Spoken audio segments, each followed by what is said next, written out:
Just a few years ago, Wales were one of the most feared teams in world rugby. They were winning Grand Slams, dominating Europe, and producing world-class players. They had identity, confidence, and a system that worked perfectly. But today, they look like a completely different team. Performances have dropped, results have declined, and the fear factor has disappeared. So what happened? How did Wales Rugby collapse? To understand the collapse, you have to understand how good Wales once were. Between 2008 and 2019, Wales were one of the strongest teams in the world. They won multiple Six Nations titles, including 3 Grand Slams. They consistently competed with the very best teams and often came out on top. Their team was built on physicality, discipline, and leadership. Every player understood their role and the system was clear. Players like Alan Wynne-Jones became symbols of consistency and toughness, leading from the front for over a decade. Sam Warburton captained the side with intelligence and calmness, making smart decisions under pressure. Around them, Wales had a strong supporting cast, players who worked hard, defended aggressively, and stuck to the system. At their peak, Wales were not just competing, they were dominating.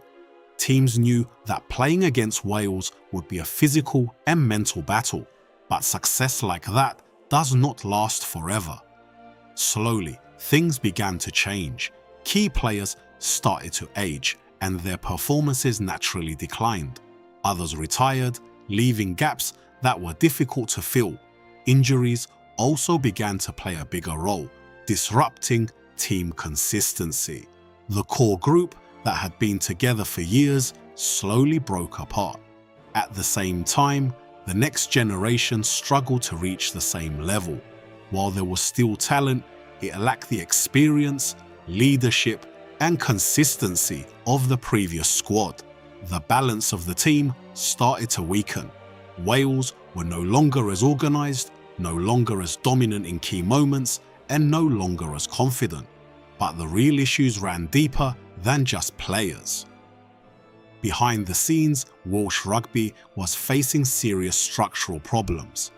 Financial issues began to affect the domestic game, with clubs struggling to remain competitive. Contracts became uncertain, and many top players chose to leave Wales to play abroad, where opportunities were more stable. Thus had a huge impact on development. The domestic system, which once produced strong, disciplined players, began to weaken. Fewer players were coming through at the highest level, and the connection between club and country started to break down.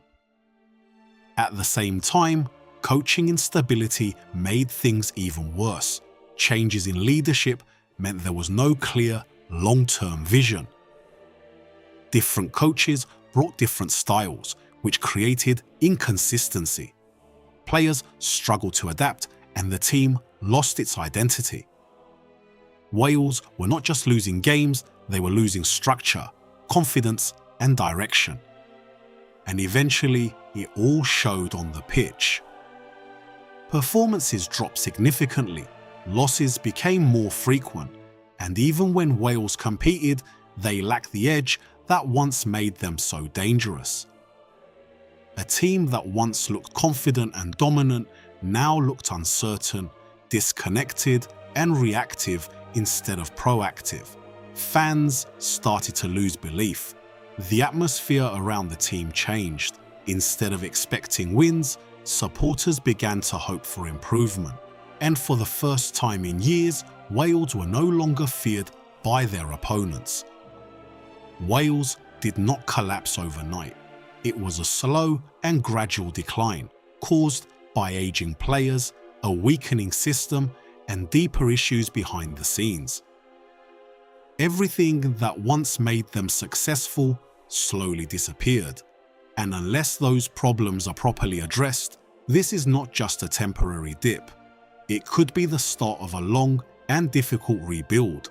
The question now is not just how Wales fell, but how or if they can rise again.